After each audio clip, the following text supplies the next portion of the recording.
Hi, everyone. Judge Andrew Napolitano here for Judging Freedom. Today is Monday, September 8th, 2025. Professor Jeffrey Sachs will be here in just a moment. But first, this.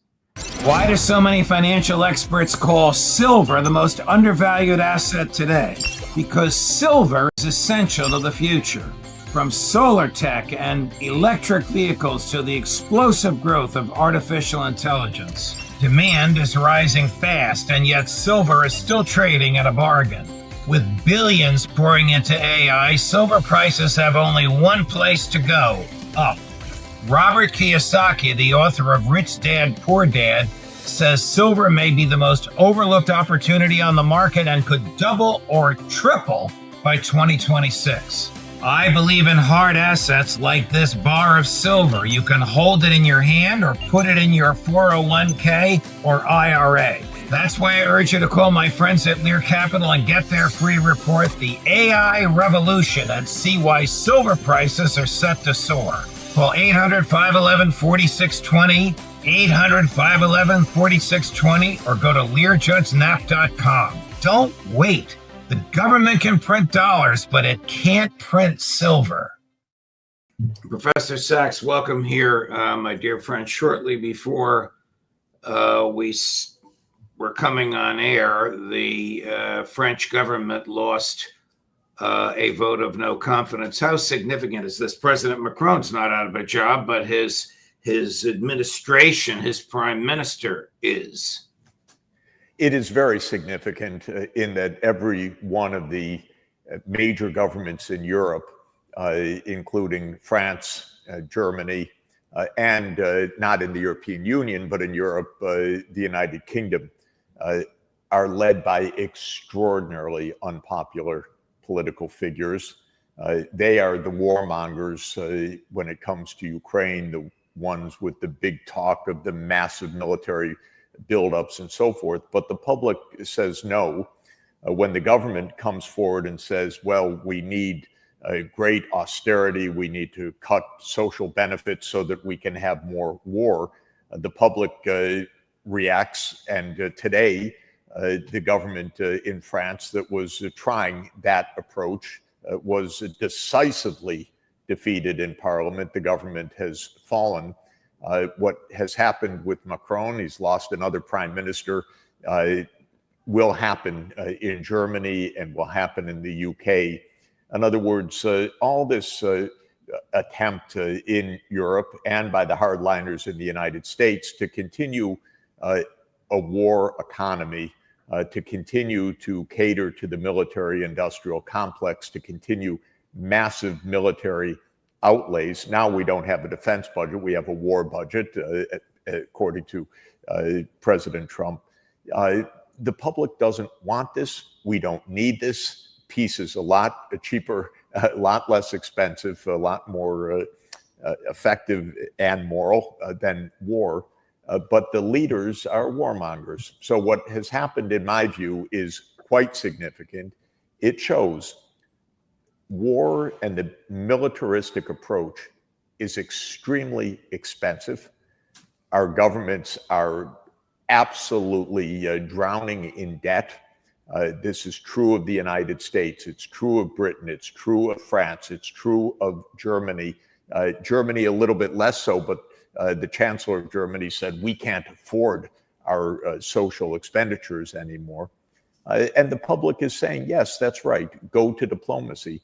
But the warmongers want to continue spending that the public rejects and that the governments can't afford. So all in all, quite significant. It means that the current approach of nonstop war is untenable. And why is the United States now looking to, Chris reminds me that this is the fifth prime minister that President Macron will have to have appointed in 2 years.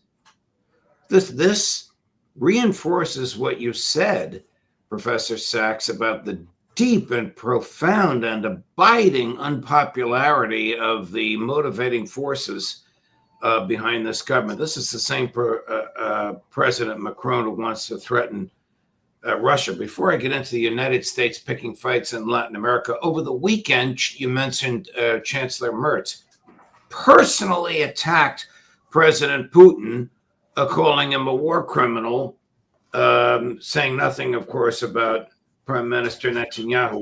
What is with Merz? Merz is absolutely a warmonger, and his approval ratings in Germany are plummeting. He came in already very shaky, but with roughly half the population on the first days approving his performance. Now his approval ratings are in free fall.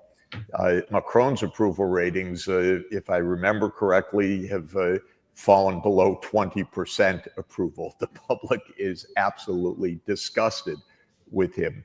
We see this across Europe. We see President Trump's approval ratings falling very significantly. We're all in the same situation. Let's not forget the United States government is hemorrhaging deficits right now. We have an unprecedented deficit that will be around 7% of GDP in peacetime next year. Why? Because President Trump was so absolutely insistent on tax cuts for the rich, and he continues to say we need bigger military spending. Whatever he says about war and peace and everything else, he's for a big defense, or it's not defense spending anymore, it's war spending now. I have to get our lingo correct. He wants the Department of War to have bigger budgets. Well, this is what's happening all across the so-called West. It makes no sense at all. And we see it in Germany, the United States, France, UK, and there are a number of others that I could add. The State Department over the weekend announced that it will scrutinize carefully all requests for visas from Latin American countries if it believes that the visa requester had made any public statements in support of China. I don't get it. We're barring all Palestinians, from Mahmoud Abbas to kids with no legs who could get prosthetics here in New York City. Now we're going to bar people from Latin America because of their expression of statements exercising the freedom of speech in their own home countries? We are absolutely making enemies of every place in the world. By the way, a raid on a Korean investment in the United States, which rounded up Korean workers, has led also to a crisis with the Korean government. We have violations of all the international principles of people being able to come for peaceful diplomacy at the United Nations. We're shooting people out of the water, no trials, no evidence needed, just to shoot first in the Caribbean waters. Our ally in Japan, which is wondering whether the United States is an ally, the prime minister also just fell. In other words, political instability everywhere that the United States aggravates everywhere. Or I should put it a different way. Political instability throughout the countries that ostensibly are cooperative with the United States. The ones we call adversaries, they're not unstable. They're actually getting together and saying, this is what we need to do in the face of abuse from the United States. But what we are doing is isolating the United States in diplomatic terms, in economic terms, actually in financial terms, because we're hastening the departure of the rest of the world from the dollar based trading system because they don't want the unilateral sanctions, they don't want the unilateral tariff impositions and every other thing. And yet the White House continues to talk that, yes, we'll put on even more sanctions. Extraordinarily, what Trump has said to the European leaders, is that, well, you should stop buying even the residual amounts of oil and gas that you buy from Russia and buy it from us at 6 times the cost. He's an arms salesman and he's a natural gas salesman, and this is what we call governance in the United States. Since his disastrous imposition of a 50% secondary tariff on India and the now public reaction of Prime Minister Modi, how strong has the BRICS SCO group become economically vis-a-vis the West? The BRICS are the large emerging economies that say we don't get bossed around by the United States. So that includes Brazil, Russia, India, China, South Africa. Trump has gone after each one of those. With Brazil, there the penalty tariffs are because Trump didn't like a judicial process underway in an independent Brazilian judiciary against a coup attempt claimed by the former president. So he put on tariffs on Brazil. On Russia, we know. On India, these are the penalty tariffs, so-called, because India buys oil from Russia, as does Europe, as does much of the world, as we do with uranium and other purchases from Russia. But he put the tariffs on. With China, we know it's a whole panoply of unilateral actions. With South Africa, we also saw the abuse of South Africa by our government. So that's been after each of the BRICS. The Shanghai Cooperation Organization is the Asian grouping. It has some overlap. It includes China, India, Russia, and then 4 Central Asian countries: Tajikistan, Uzbekistan, Kazakhstan, and Kyrgyzstan, and Belarus. They just had their meeting in Tianjin, China. They were all pulled together by Trump administration actions against those countries as well. And so there was a great deal of camaraderie. There was the famous pictures we've seen in recent days of Prime Minister Modi of India, President Putin of Russia, and President Xi Jinping of China, all together, very jovial, very cooperative, absolutely pushed by the United States into their embrace. So whatever the US may think it's doing, it is bringing down our allied governments, so-called allies. One after another of these governments is falling, whether it is France or Japan or governments put at threat like Korea because of US-Korea tensions, or the absolutely plummeting approval of the other countries that I've mentioned, or it is strengthening greatly the various groupings of countries that say stop with the unilateral punishments and sanctions and demands and penalties that the United States is putting on us. If you look at Asia, I think not only have India and China and Russia gotten much closer together during these days of the first year of the Trump administration because of US policies, but Japan and Korea certainly are reevaluating their own security issues as well. And I am absolutely of the view that basically the Asian countries will say, Asia is for the Asian countries, and the United States should stop its meddling. And this is perhaps the opposite of what the administration thinks it's doing, but this is the absolute clear result of the policies that the administration is following. You and I usually do not discuss domestic politics, but I can't resist posting on the screen for you to view what President Trump posted of himself over the weekend. I mean, that's the Robert Duvall character in Apocalypse Now, who, of course, played a madman.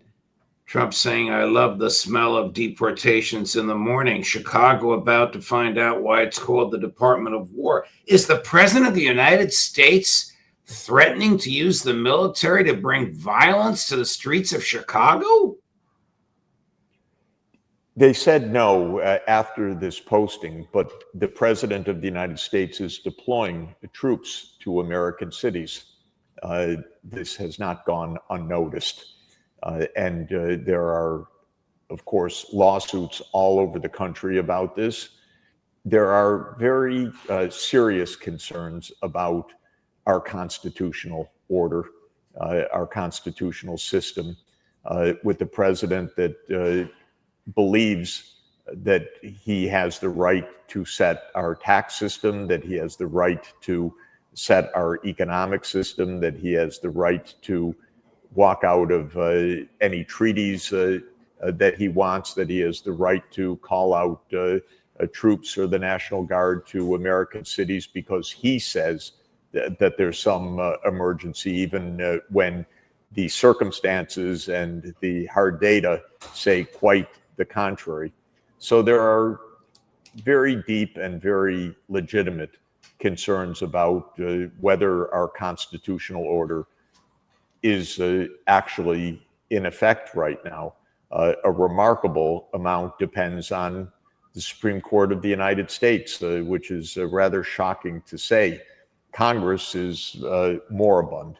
There's not really a peep from the Republican side, which has a tiny majority in both houses of the Congress. They have given up, abdicated all constitutional responsibilities whatsoever. The lower courts across the United States, as you know better than anybody, Judge, are ruling one after another that Trump has violated the Constitution or has violated his authority under U.S. legislation. The whole tariff system was ruled, or Trump's tariff policies were ruled by the U.S. Court of Appeals as absolutely in violation of the law and the Constitution. So it comes down to what's going to happen in Supreme Court, because the Trump White House is not pulling back from its egregious assertions of executive power to do anything that they want by emergency decree. President Putin made it very clear over the weekend, both directly and through his chief spokesperson, Mr. Peskov, that under no circumstances would NATO troops be tolerated in Ukraine. They've been very, very consistent on this. It is arguably the whole reason for the special military operation. Is Finland, which sided with the Nazis in World War II and now has joined NATO, presenting a security problem? It's got an 800-mile border with Russia, a security problem with the Russian Federation. Let's just go back to understand this whole issue.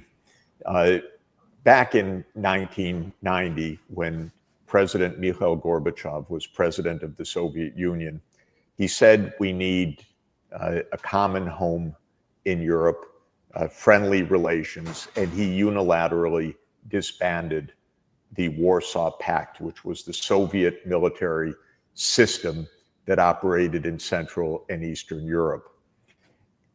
Germany was calling for reunification of East and West Germany, and President Gorbachev said, yes, of course, but not under conditions that would threaten our security. And on that basis, the United States government and the German government of the time, this is President George Bush Sr. And Chancellor Helmut Kohl, said in absolutely unequivocal terms that as Germany reunifies, nothing will be done that will harm in any way the security of the Soviet Union, and specifically NATO will not move 1 inch eastward. That is, the US military alliance will not take advantage of the Soviet military alliance unilaterally being ended. Rather, we would have peace. Of course, the United States cheated on that. The cheating already started under Bush Sr. in 1992, and then President Clinton was the one that really brought about this absolute grievous error of the United States to begin this NATO enlargement. He was the one that cheated in practice by starting the NATO enlargement. Every president since then has continued on this path. And what we have until today is the Russians saying, do not put your US military alliance on our border, in exactly the same way that the United States has said to the European powers since 1823 in the Monroe Doctrine. Exactly the same way. Stay away from our borders. Don't meddle in our neighborhood militarily. But you see, the United States says one thing to others and then does the opposite. This is what gets us into war. This absolute, not only inconsistency, but this gross violation of any kind of reciprocity. Now, until this day, this remains the central issue of the Ukraine war.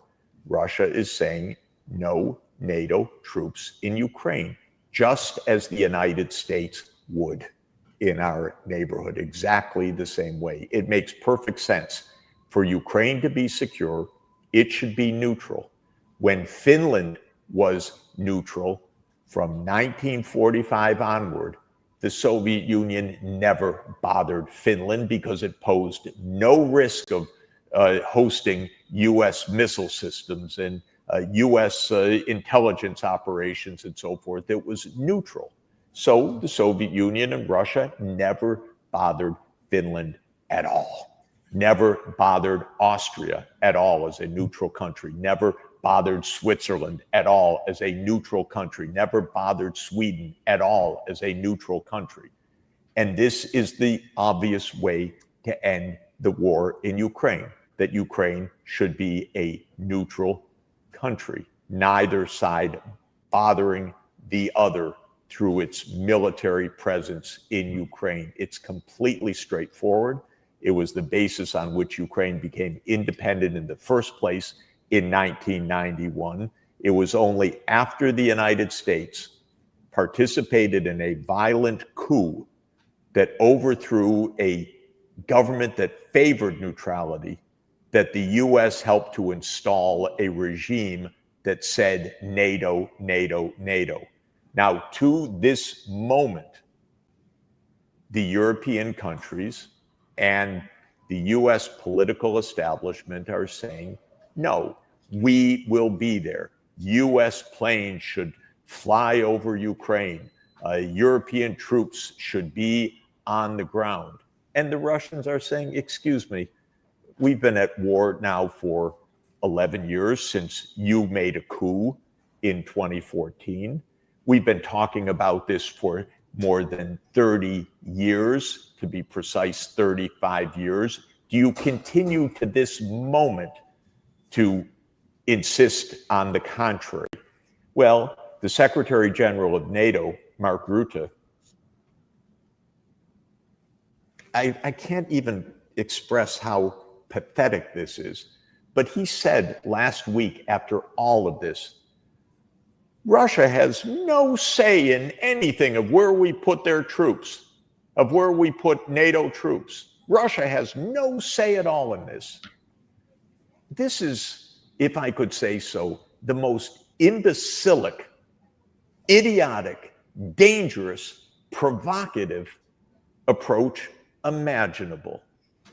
You think the United States has no say in whether there are Russian military bases in Mexico on the US border?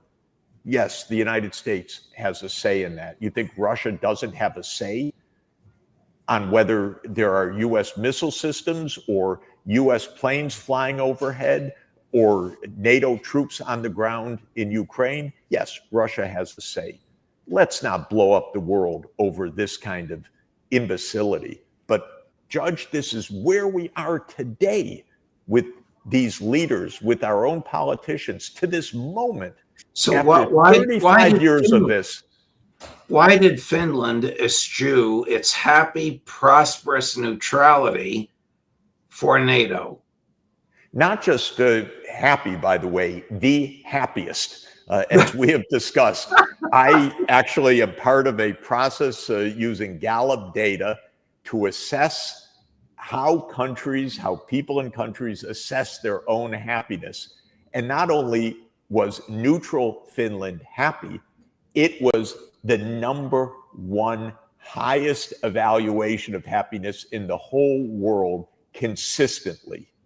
This was a period of prosperity, security, well-being, riches for Finland. On substance, there isn't a reason in the world why they did that.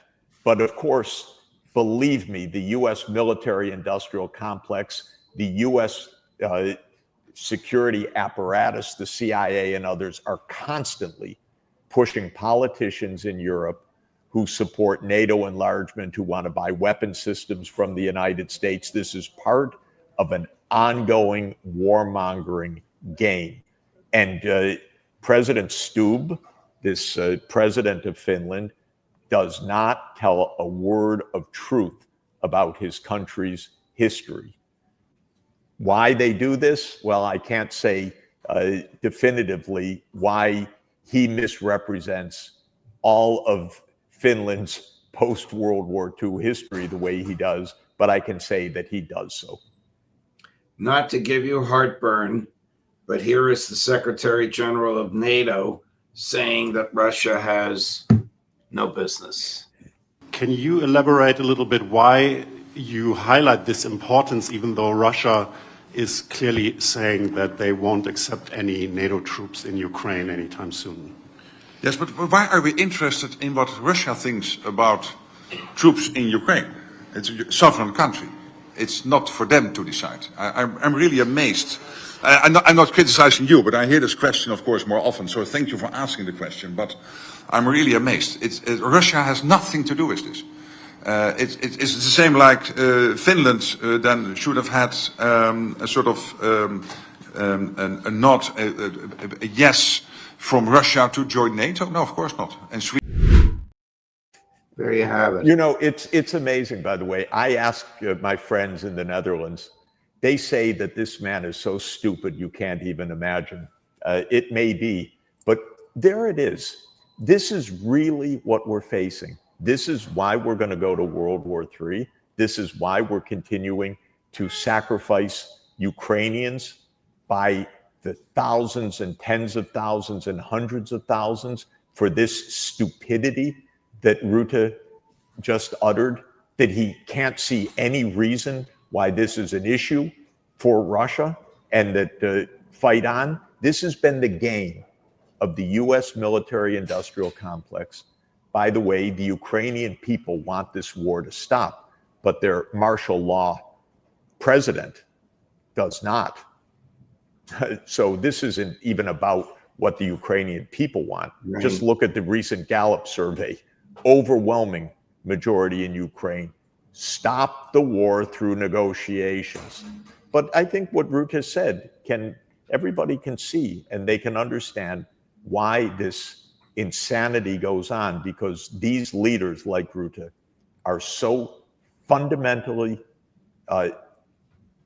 dangerous, either idiotic or corrupted or fools, hard to know which. But what he said in the context of the last 35 years shows you how absolutely we are in the hands of people who are driving our world to endless war. Professor Sachs, thank you very much. I know we went fully across the board here, but as always, you have extraordinary knowledge to share with us, for which I and the viewers are deeply grateful. Thank you, my friend. Safe travels. We'll look forward to seeing you next week. Right. See you next week. Thanks so much. Sure. And coming up later today at 3 o'clock this afternoon on all of these topics, Scott Ritter, Judge Napolitano for Judging Freedom.